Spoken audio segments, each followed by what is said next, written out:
Say something. Police is your friend. Today is International Day of Peace, a day of ceasefire everywhere.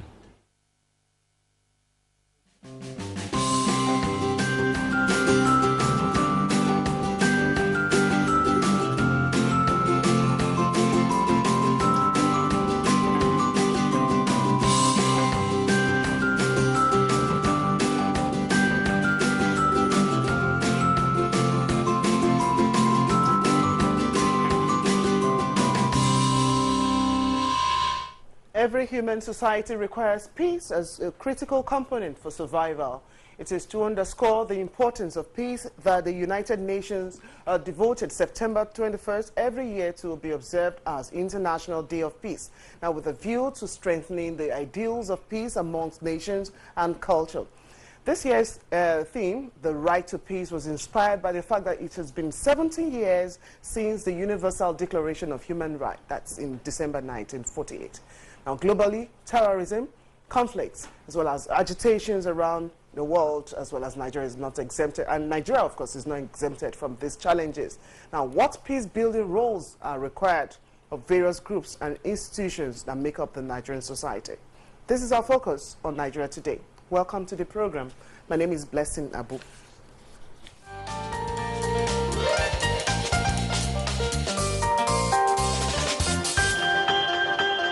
The guests are already seated, and they are peace-loving Nigerians. In fact, today we said we're going to declare ceasefire day. So wherever you're watching, just know that you have to make peace with your neighbor and with yourself, most importantly. In the studio to discuss with me this topic, I'd like to welcome Acting Director, Defense and Security Studies at the Institute for Peace and Conflict Resolution, Emmanuel Maman. Welcome to the program. Thank you very much. Happy Peace Day now. Yes, Happy Peace Day. Great. Joining Emmanuel Maman in the studio is the Commissioner of Police in charge of community policing, Chris Ezeke. Welcome to the program. Good evening, Nigerians. Happy Peace Day. Happy Peace Day. And the police is our friend, so please, no trouble, nothing. Great. In as much as we want to make fun with this aspect of peace, definitely it is still elusive to most people in the society, that through one means or the other. Now, the year's theme, like we've already indicated, is the right to peace. We know it can be threatened. Yes. What are those factors that could actually threaten our peace that we'll say we have our right being trampled upon? Yeah, thank you very much, and good evening, Nigerians. Like we've been told, today is International Day of Peace, and we're trying to observe it here in Nigeria. It's a global event, but we're trying to observe it here in Nigeria. Now, straight to your question, our right to peace could be threatened when you have violent conflicts. Our right to peace will be threatened when our environment is not sustainable. Our right to peace will be threatened when our basic human needs, are denied or not guaranteed by the society. Our right to peace will be threatened when there is no respect and love for one another. Our right to peace will be violated when people do not respect justice. When there is injustice in the society, our rights to peace will be violated. So could we say that the perception of peace is the same as presence of peace, really? I perceive, okay, it could be a peaceful atmosphere, but then it's not a real thing. Can we say it's the same thing, or? Whether the perception of peace is the same thing as peace. Presence of peace. Yeah, when you say perception, and at times perception may not be a reality. So, peace, when peace is present, we really feel it, and we can as well see it. So, but when you perceive, at times perception may be, there is a kind of delusion here. So, the ideal thing is really to see how we can feel peace and see peace. Okay. CP, I know this is one area that you have been confronting all in your service to the nation, and definitely when people threaten the peace of others, it's an offense under the law, definitely. So how do you come in as a law enforcement agent in dealing with those who will threaten or trample upon our rights, which is the right to peace? Let me say fundamentally that peace is important to everybody. Certainly. Peace is nation building, and peace is not a government thing. Peace moves from the family to the community, to the government, to the nation, outside the nation internationally. But most importantly, the defense for peace must be internalized in our minds.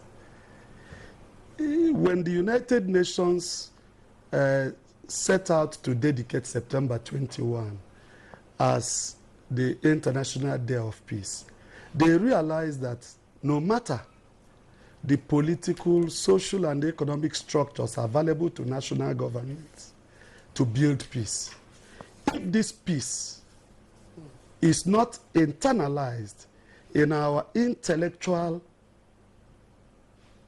and mental fabric, it will be very elusive.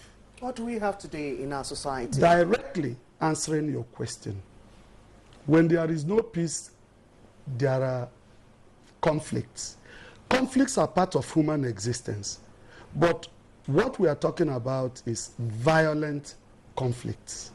Violent conflicts that have kept peace away from our communities, away from our nation. Every offense for which the police gets into must be found in our laws.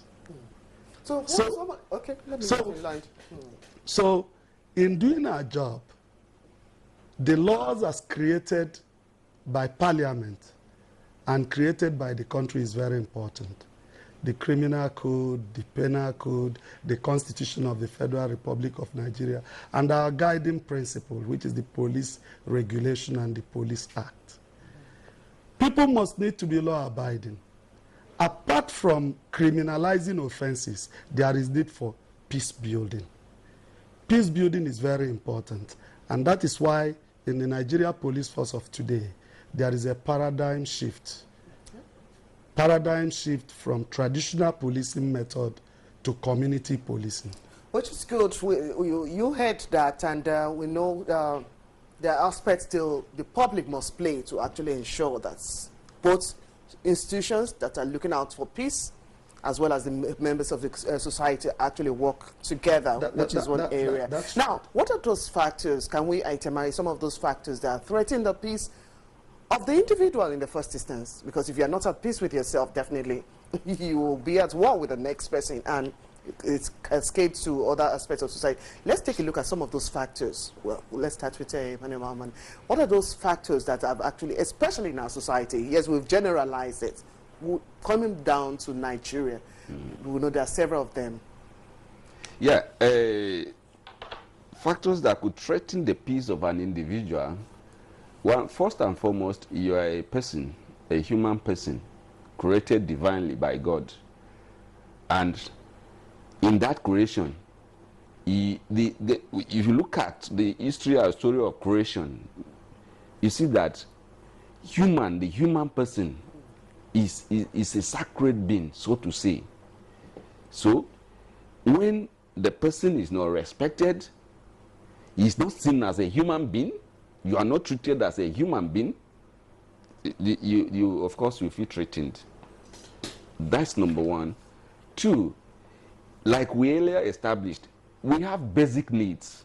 If, as an individual, I don't have things that can guarantee these needs that I have, there's no way I can be at peace. My peace will be threatened.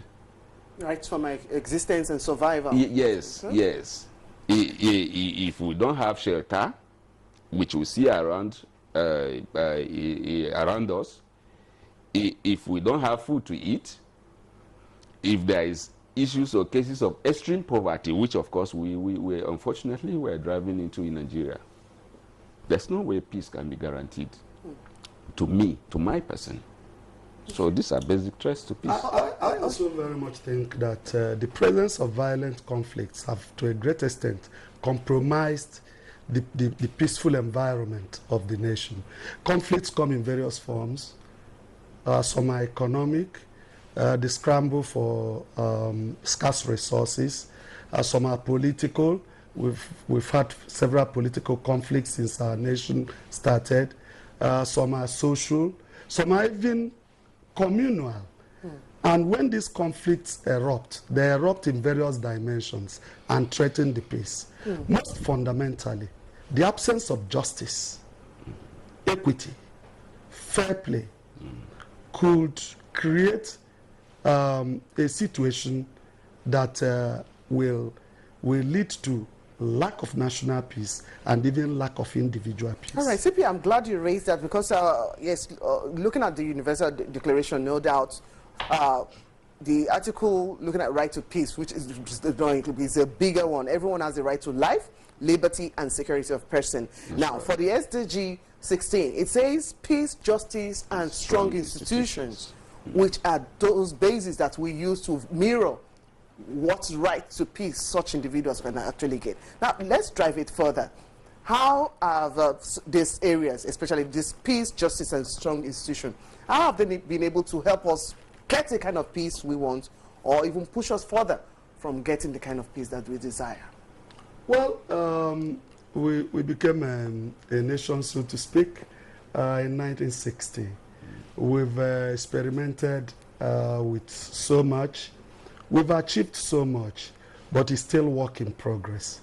We have institutions. Some are very well capacitated. Some are not capacitated. But it is the responsibility of government and all of us to up our game. If you have very strong institutions, these institutions will stand up for the defense, first, of the rights of the citizens. How strong are the institutions today? Like I said, the institutions are work in progress. They are doing their best within the limits of government finance, within the limits of available logistics. The institutions are doing their best. We've experimented on a lot of things, and we are still experimenting. We are looking for global best practices in areas of conflict resolution and management. We're also looking at evaluating the institutional mechanisms of accountability policing. The Inspector General has done well in this regard. Previously, you realize that it's not the issue of abuse of rights took a very front burner. They have not disappeared, but the institution, the police institution, has put in mechanisms. The X-Court, for example, has been upgraded. Every state of the Federation has an assistant commissioner reporting to a deputy commissioner. There are non-governmental organizations that are doing a systemic evaluation of all the accounting, accounting not in terms of finance, but accountability units of the Nigerian. Exactly, in order to strengthen them and make them more effective. How much that evaluation is bearing on the public, we'll find out, because I know for the Institute for Peace and Conflict Resolution, you're on the field as well. Yes, exactly. But the activities of law enforcement agents, how they treat the common man, or how they relate back to such institutions to protect them for peace, some of those you have observed on the field. Share with us some of those men.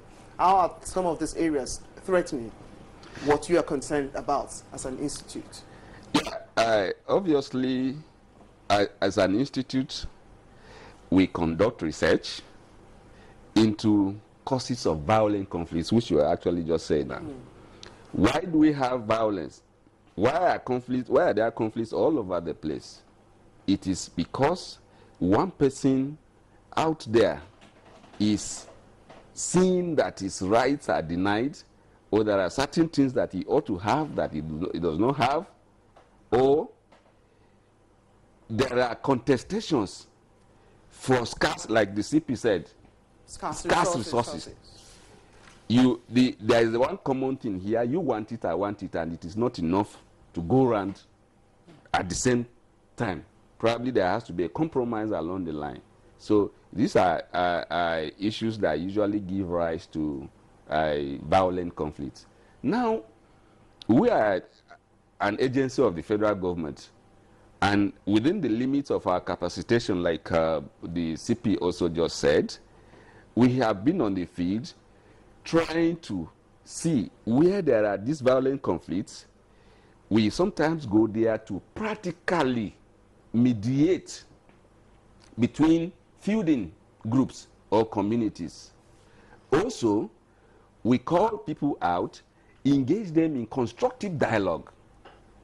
You know, at times, it is not just possible that they are like we earlier established that there will not be conflict. There will be conflicts, but we need to talk around those conflicts. It escalates up beyond the regular. Yes. Okay. All right, gentlemen. When we'll get back from this break, I thought we'll get to see the views from the street as well. What the people think their right to peace is all about. We'll look at that, and when we return, what other dimensions they could actually look into to strengthen both the institutions and what the communities too need to do to support agencies of government to do their work properly. You're watching Nigeria Today. Let's get to the streets and listen to the people's views.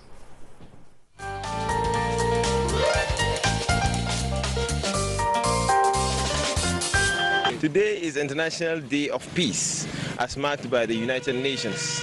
And it's a day that peace is being celebrated all over the world.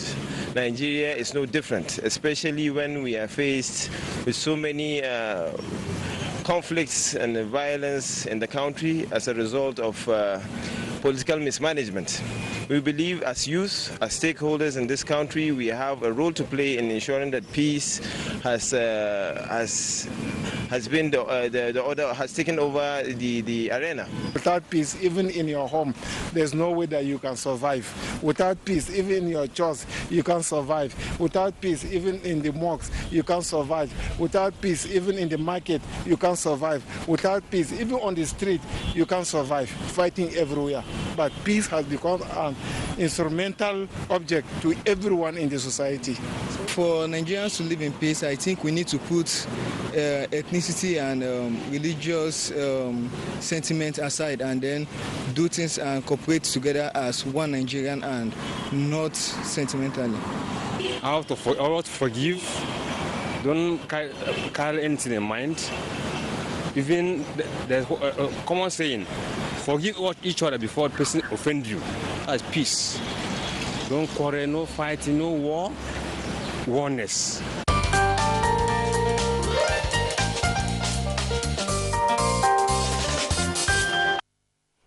Welcome back. There's views from the street. I love the fact that we know what to do, but why we don't do that? It's always there, some of the issues to look at. Now, despite advocacies here and there, national, international bodies, it will appear that there's always this inclination to violence, even when we even know that we could actually mediate. Why does it appear so? Yeah. Unfortunately, it's an unfortunate trend, inclination to violence. Peace keeps being elusive. Yeah, peace being elusive. And it still just boils down to what we have established. You see an individual, somebody who is pent up.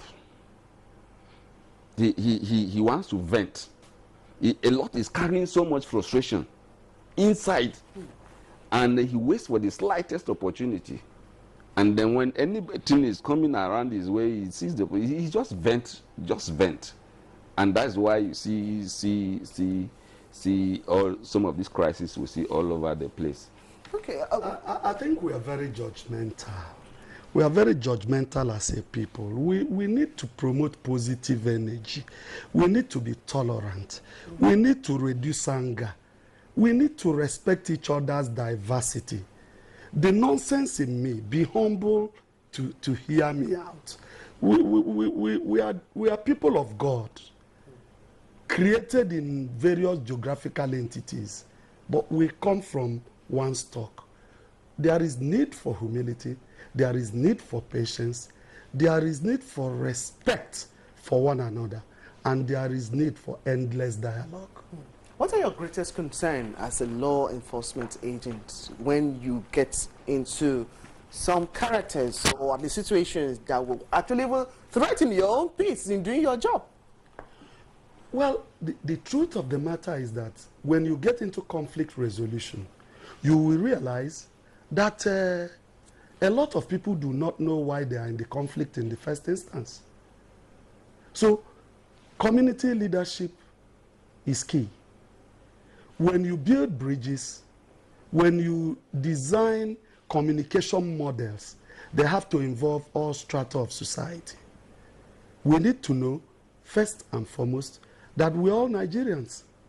We need to lay emphasis on our Nigerianness. Unless that is done, and we begin to see ourselves as microscopic members of the Nigerian society, we are going to have problems. Acting Director? Yes. What other strategies are you employing, or would you want us to employ as a nation to actually address that which will still hold on to part of the goals? Peace, justice, which is what most people say, social justice or social injustice, as people now say, okay, that is what is bedeviling the nation. What other method or strategies are you looking at? Thank you. The CP earlier talked about, and I like that phrase, endless dialogue. Endless dialogue. That's number one. Number two, let us make sure that people get what they expect to get, what is due to them. We talked about injustice, and where there is injustice, we will still have a problem. Then we talk about advocacies. We have to still keep on advocating, because everybody cannot get everything at the same time. We need to understand each other. We need to tolerate on, like earlier established. We need to love one another. We need to feel what each other is feeling. Common goal, common purpose, common understanding, common pursuit. We will see that we will move on from this. And then there is this striking thing, like today in our lecture earlier this afternoon, we talk about in the next 32 years, from the statistics just released yesterday, Nigeria will be one of the two most poorest nations in the world. So if there is poverty threatening our people, of course, you lose your dignity, you lose values, you lose anything that you think is good. So people, your steps, so there will be issues. So let's begin to see how our society can move on to promote the human person by way of socio-economic development. We know both ways we have roles to play, either the government and even the followers. Yeah. How do we help have that synergy to actually promote peace that we so much crave for and we all deserve? Yeah. On the government side and on the people's side. Everybody, like we always say, peace is everybody's business. Like you in the media, the law, CP here, and the law enforcement agents, those of us who we don't carry arms, but we keep talking, we advocate, we sensitize, we preach, right? So the clergy is there, the civil societies are all there, the business group is there. Everybody will need to keep talking and put our heads together to make sure that we achieve a common purpose. All right. I know at the beginning of this conversation, we made just certify that today, warring factions, even when I was following the stunts that we should get some people arrested, he said, no, today's ceasefire. Yes. Now, this is what is required, actually, as on a day like this. Is this being adhered to strictly here? Well, today is ceasefire. Ceasefire could be political, ceasefire could be personal. Like I established at the beginning of this conversation, the issue of peace is not government. In the family, person to person, in your office, today, forgive, move on. Education and public enlightenment, they are very key. Justice, equity, and fairness, very, very key. Continuous engagement. Let us continue to talk. It could come by way of mentoring. It could come by way of advocacies. It could come by way of interpersonal relationships. We must continue to go. For people who committed offenses today, I am not too sure they will be let off the hook because society must thrive on. I like that part. The police as a friend will tell you the truth, right? The police continues to be your friend, but we must be honest about this one. Yeah, so sure. Thank you very much. We'd like to appreciate you both for coming on the program. I'd like to thank Acting Director of Defense and Security Studies at the Institute for Peace and Conflict Resolution, Emmanuel Maman. Thank you very much for coming on the program. Thank you for having me. Great for your insight as well. We'd like to appreciate Commissioner of Police in charge of community policing, Chris Ezike. Thank you very much for coming. You're welcome. Appreciate your insight as well. And we also like to appreciate you for watching. And you can actually watch this edition of the program online at youtube.com/NTA News 24 Hub. And of course, Nigeria Today comes to you 7:30 p.m. every day of the week. So the next edition will be on Monday. Hope to see you then. My name is Blessing Abu. Enjoy the rest of the day.